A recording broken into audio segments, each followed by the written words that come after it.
Hello dear students, कैसे हो आप सब। उम्मीद करते हैं कि आप घरों पे होंगे, सेफ़ होंगे। Welcome to Rising Chance Academy. Class 10 का जो सिलेबस था उसमें हम जो पढ़ रहे थे चैप्टर पहला, वो हमारा था केमिकल रिएक्शंस एंड इक्वेशंस। ठीक है, उसमें हम लोग फर्दरली बहुत सारे जो टॉपिक्स थे उसमें उसके पॉइंट ऑफ व्यू से हम लोग पढ़ लिए थे, जिसमें टाइप ऑफ रिएक्शंस और केमिकल रिएक्शंस, केमिकल इक्वेशंस और how to balance chemical equation, इन सभी के बारे में हम लोग ने डिटेल में स्टडी कर लिया था। ठीक है, अब वो जो हमारा टाइप ऑफ केमिकल रिएक्शंस था उस पोर्शन में हम लोगों ने कई टाइप्स पढ़े थे। ठीक है, जिसमें फर्दरली डिस्प्लेसमेंट रिएक्शंस वगैरह, डबल डिस्प्लेसमेंट और कंबक्शन, न्यूट्रलाइजेशन, बहुत सारे रिएक्शंस आए थे, इसको हम लोगों ने स्टडी कर लिया था। और दो चीज़ें हम लोग ने नहीं स्टडी की थी, जिसमें हमारा दो टाइप्स आता है जिसको हमने स्टडी नहीं किया था। वो जनरली इसको क्या बोलते हैं, ऑक्सीडेशन एंड रिडक्शन। ठीक है, तो आइए हम लोग इसको स्टडी कर लेते हैं, जान लेते हैं कि इसके बारे में कि ये जनरली में होते क्या हैं, एक पॉइंट ऑफ व्यू से, एक सिस्टमेटिक ढंग से। इसको जानने से पहले एक चीज़ बात हम जानेंगे कि जो हमारा ऑक्सीडेशन रिएक्शन है और रिडक्शन रिएक्शन है, इन दोनों रिएक्शंस को हम अलग अलग फर्दरली स्टडी करते हैं। ठीक है, अलग अलग इसको हम स्टडी करते हैं, लेकिन मैं अपने पॉइंट ऑफ व्यू से बोलूँगा कि इसको आप अगर कंपैरिजन करके दोनों को स्टडी करते हैं तो आपके लिए यह बेनिफिशियल होगा, आसानी से आपको समझ में आ जाएगा। ठीक है बच्चों, तो आइए स्टार्ट करते हैं पहले पॉइंट से कि ऑक्सीडेशन रिएक्शन जो होते हैं हमारे टाइप ऑफ केमिकल रिएक्शंस के एक अनदर पार्ट में, वो हमारे क्या होते हैं। ठीक है, तो आइए शुरुआत करते हैं। सबसे पहला यहाँ पॉइंट लिखा है लॉस ऑफ इलेक्ट्रॉन्स। ठीक है, तो जो ऑक्सीडेशन रिएक्शन होते हैं जनरली, उसमें हमारा क्या होता है, इलेक्ट्रॉन का लॉस होता है, इलेक्ट्रॉन का लॉस होता है। बट अगर हम यही चीज़ रिडक्शन रिएक्शन में देखें तो रिएक्शन में क्या होता है, गेन ऑफ इलेक्ट्रॉन्स, मतलब इलेक्ट्रॉन का वहाँ पर अधिकता पाया जाता है, नहीं ना कि कमी पाया जाता है। ठीक है, तो यहाँ पर गेन ऑफ इलेक्ट्रॉन होता है। दूसरा पॉइंट अगर हम देखें तो दूसरा पॉइंट कह रहा है increase in the oxidation state. अब जनरली ऑक्सीडेशन स्टेट क्या होती हैं, तो ऑक्सीडेशन स्टेट हर एटम्स के लिए अलग अलग होते हैं। ठीक है, किसी के लिए 0 होते हैं, +1 +2, ये पॉजिटिव नंबर्स होते हैं, नेगेटिव नंबर्स भी होते हैं। तो ऑक्सीडेशन स्टेट जो होते हैं उसमें क्या होता है, इंक्रीमेंट होता है, बढ़ोतरी होती है। ठीक है, वो किस में होता है, ऑक्सीडेशन में। बट रिडक्शन में अगर हम देखें ये चीज़, तो यहाँ पर क्या होता है, decrease in the oxidation state, मतलब ऑक्सीडेशन स्टेट में वहाँ पर क्या होता है, डिक्रीमेंट होती है, कमी होती है। ठीक है, एडिशन ऑफ ऑक्सीजन, तीसरा पॉइंट हमारा क्या है, एडिशन ऑफ ऑक्सीजन। तो यहाँ पर क्या होता है, ऑक्सीजन का हम एडिशन करते हैं, ऑक्सीजन को हम वहाँ पर क्या करते हैं बच्चों, जोड़ते हैं। ठीक है, किसमें, ऑक्सीडेशन रिएक्शन में। नाम से ही क्लियर हो रहा है, ऑक्सीडेशन रिएक्शन मतलब ऑक्सीजन का एडिशन। और यहाँ पर रिडक्शन लगा हुआ है, तो रिडक्शन वर्ड से क्या हम समझ लेंगे कि रिमूवल ऑफ ऑक्सीजन, मतलब जस्ट इसका अपोजिट होगा ये। ठीक है, तो यहाँ पर क्या होता है, रिमूवल या रिमूव ऑफ ऑक्सीजन, ऑक्सीजन का कमी होता है, निकलता है, वहाँ पर रिमूव होता है। अब चौथा पॉइंट अगर हम पढ़ेंगे तो यहाँ पर एडिशन तो होता है ऑक्सीजन का, बच्चों समझिए, एडिशन तो होता है ऑक्सीजन का, लेकिन यहाँ इंटरेस्टिंग सी बात है कि रिमूवल ऑफ हाइड्रोजन होता है, मतलब हाइड्रोजन का यहाँ पर रिमूवल होता है। ठीक है, लेकिन जो रिडक्शन होता है ये जस्ट ऑक्सीडेशन के अपोजिट होता है, जिसमें क्या होता है कि एडिशन ऑफ हाइड्रोजन होता है। तो आइए इसको एग्जाम्पल से समझते हैं, जिससे हमको फर्दरली क्लियर हो जाएगा ये जो चारों पॉइंट हमारे हैं वो किस तरह से हम समझ सकेंगे एग्जाम्पल। पहला जो एग्जाम्पल नंबर 1 है, जो कि ऑक्सीडेशन स्टेट में हमारा एग्जाम्पल नंबर 1 है, उसमें हम देख रहे हैं क्या है कि यहाँ पर एक सोडियम लिया गया है। ठीक है, सोडियम, और इसके ऊपर जो ये पावर में लगा हुआ है 0, ये 0 हमारा क्या बता रहा है, इसका ऑक्सीडेशन स्टेट बता रहा है। ठीक है, तो जो सोडियम है ये रिएक्ट करके क्या हुआ है कि जब ये रिएक्शन किया है तो यहाँ पर रिएक्शन में जो प्रोडक्ट साइड में है उसमें क्या हुआ है, ऑक्सीडेशन स्टेट की संख्या कितनी हो गई है, 1 हो गई है, और क्या लूज़ कर दिया है यहाँ पर, इलेक्ट्रॉन।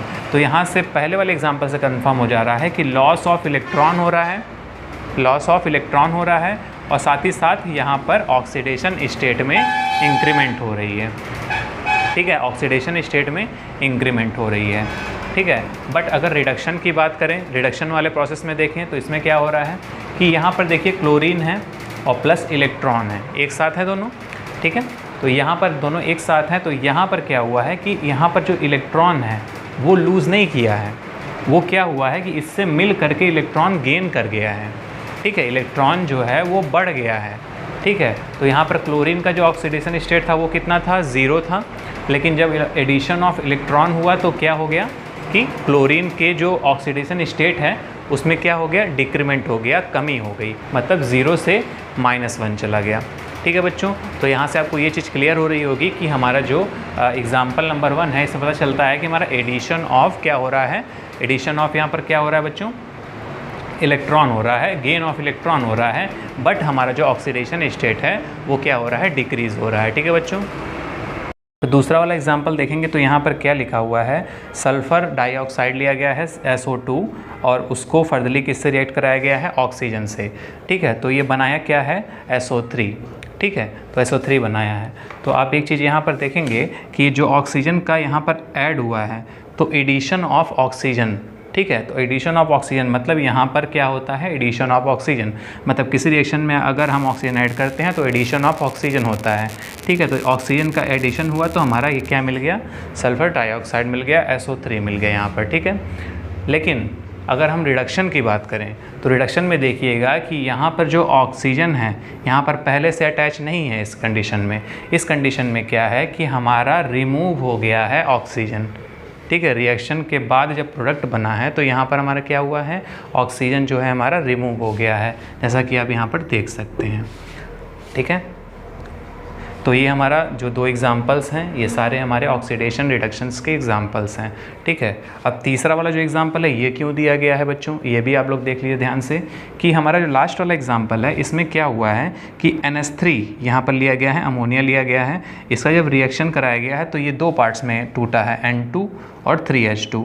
मतलब यहाँ क्या हुआ है कि हमारा हाइड्रोजन यहाँ से रिमूव होकर के यहाँ पर आ गया है, ठीक है। तो वर्ड से पता चल रहा है रिमूवल ऑफ हाइड्रोजन, तो यहाँ पर रिमूव हो गया है हाइड्रोजन जो हमारा रिएक्शन से बाहर निकल गया है प्रोडक्ट साइड में, ठीक है। तो जनरली यहाँ पता चलता है कि हमारा क्या हो रहा है, रिमूवल ऑफ हाइड्रोजन हो रहा है। बट रिडक्शन रिएक्शन में क्या होता है, जनरली इसका चौथा पॉइंट जो बोलता है वो क्या बोलता है, एडिशन ऑफ द हाइड्रोजन। तो जनरली यहाँ पर एडिशन होता है। तो एग्जाम्पल नंबर अगर हम 3 को देखें तो यहाँ पर क्या है कि हाइड्रोजन और क्लोरीन आपस में रिएक्ट किए हैं, जब रिएक्ट किए हैं आपस में तो ये हमारा क्या बना रहे हैं, 2HCl, मतलब कुछ कंपाउंड दे रहे हैं। लेकिन हुआ यहाँ पर क्या कि जो Cl था वो हमारा फर्दरली हाइड्रोजन से रिएक्ट कर करके हमारा प्रोडक्ट दिया है, ठीक है। तो हाइड्रोजन यहाँ पर क्या हुआ है, एक तरह से एडिशन का काम किया है क्लोरीन के साथ, इसलिए इस रिएक्शन में क्या हुआ है, एडिशन ऑफ हाइड्रोजन हुआ है, ठीक है।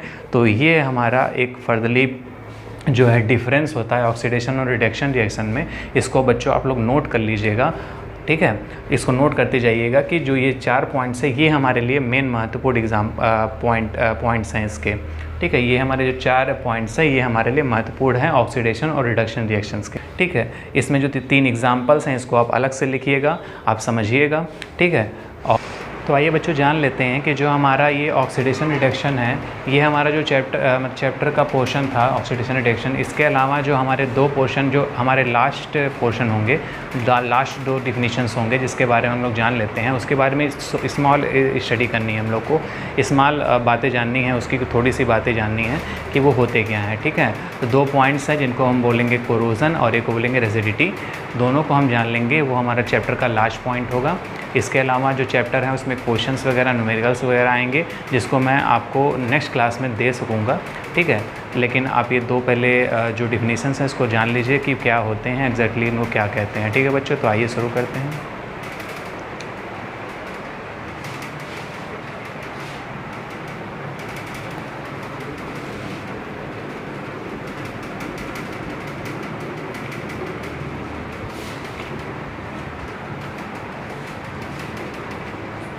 आइए एक एक करके हम लोग जान लेते हैं कि दोनों चीज़ें क्या होती हैं हमारी, एक कोरोजन और रेजिडिटी, ठीक है। तो आइए बच्चों समझ लेते हैं कि जो हमारा 2 टाइप्स जो लास्ट पॉइंट है हमारा चैप्टर का वो क्या होते हैं, कोरोजन और रेजिडिटी। इसको जानने पहले एक एग्जांपल जानिए कि समझिए कि अगर आप अपने बच्चों को खुला छोड़ देते हैं, मतलब अपने बच्चों को क्या करें कि अगर कोई भी काम धाम नहीं रहे, उसको कुछ भी ना करना रहे, उसको खुला ही छोड़ दीजिए, ठीक है।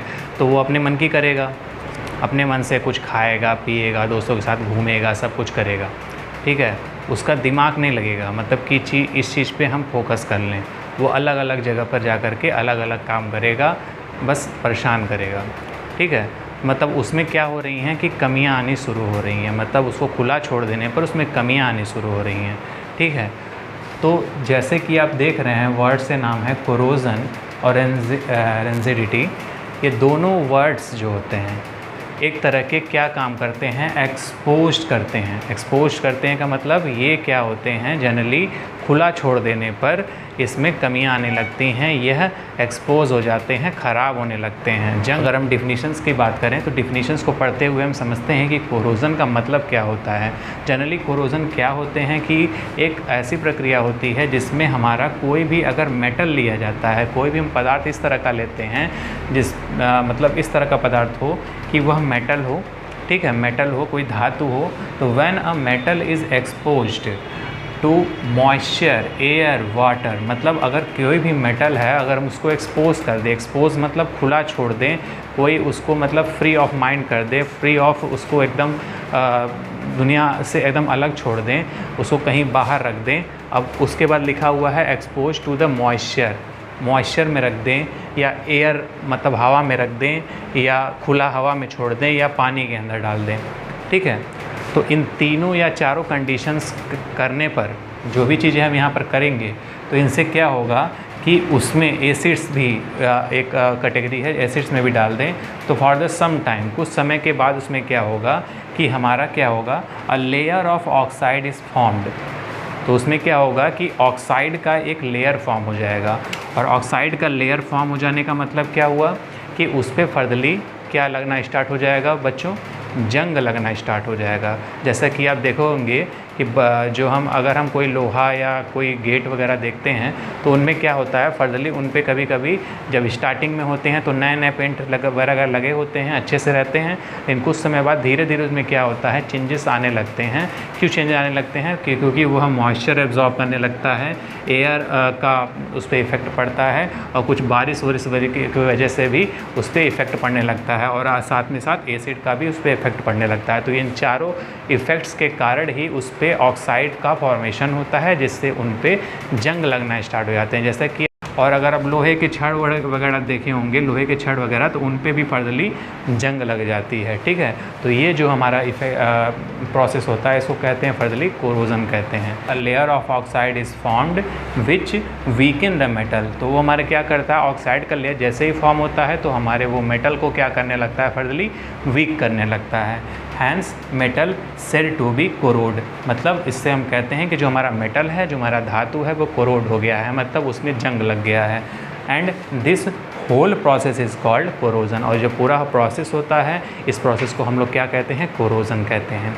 ठीक है, तो ये तो हमारी बात हो गई कोरोजन की। आइए हम देख लेते हैं रेंसिडिटी क्या होती है। जनरली एक तरह का ऐसा प्रोसेस होता है जिसके अंदर हमारा ऑक्सीडेशन होता है, फर्दरली इसमें भी चीज़ें एक्सपोज हो जाती हैं, खुला छोड़ दी जाती हैं। तो उसमें कौन कौन सी चीज़ें हैं, fats and oil containing food. जो भी हमारे फैट्स और ऑयल कंटेनिंग फूड होते हैं उनको फर्दरली एक्सपोज किया जाता है, मतलब खुला छोड़ दिया जाए तो उसमें क्या हो गया कि सड़न आ जाएगी, ख़राब हो जाएगा वो फल। ठीक है, तो ऐसे कंडीशंस में हमारे क्या होते हैं कि वो चीज़ें हम खुला छोड़ दें। जैसे कि अगर सेब ही ले लेते हैं, केला ही ले लेते हैं, कुछ समय के लिए अगर हम उसको फर्दरली रख देते हैं, उसका यूज नहीं करते हैं, उसको नहीं खाते हैं, तो उसमें क्या होता है कि देखेंगे कि अब काला काला उसमें धारियाँ लगने लगती हैं, वो सड़ने लगता है, वो ख़राब होने लगता है।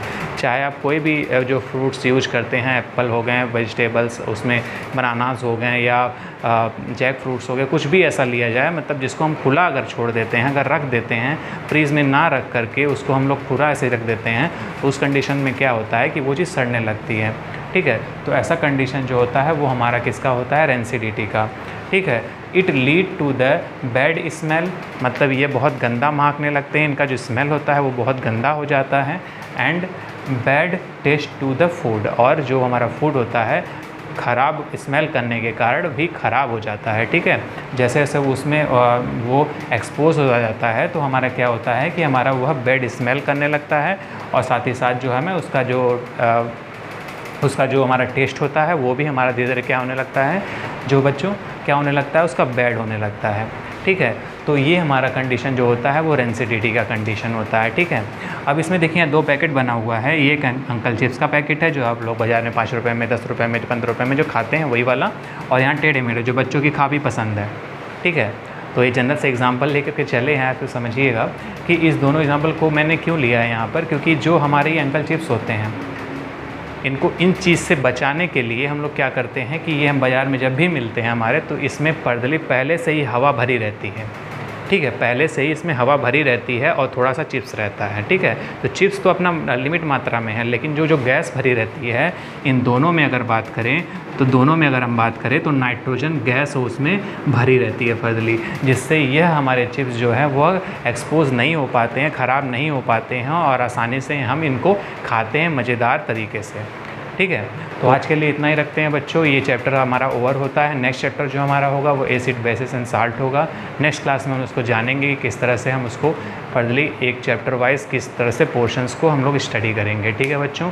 तो आज के लिए इतना ही रखते हैं बच्चों। उम्मीद करते हैं कि आपको ये मेरा लेक्चर 2 जो पॉइंट 3 जो पॉइंट तो था वो आपको समझ में आया होगा, और अगर कोई डाउट वगैरह, क्वेरी वगैरह आती है तो आप ज़रूर से टेलीग्राम पे उसको संपर्क करें और हमको बताएं कि अगर आपको डाउट है या कोई क्वेश्चंस है तो उसको भी आप लिख करके, कापी पे ही लिख करके उसको हम लोग दे सकते हैं आप हमको, ठीक है। तो आज के लिए इतना ही रखते हैं बच्चों। उम्मीद करते हैं कि मेरा क्लास आपको समझ में आ रहा होगा और इसी तरह से आप स्टडी करते रहिए, और उम्मीद करते हैं कि लगातार हमारे लेक्चर्स आएंगे। काफ़ी लेट हो रहे हैं, एग्ज़ाम्स वगैरह काफ़ी आ रहे हैं, इसलिए हम लोग को भी लेट हो जाता है, ठीक है। तो उम्मीद करते हैं कि आप लोगों को समझ में आया होगा, ठीक है बच्चों। तो keep rising, go ahead. Thank you so much बच्चों।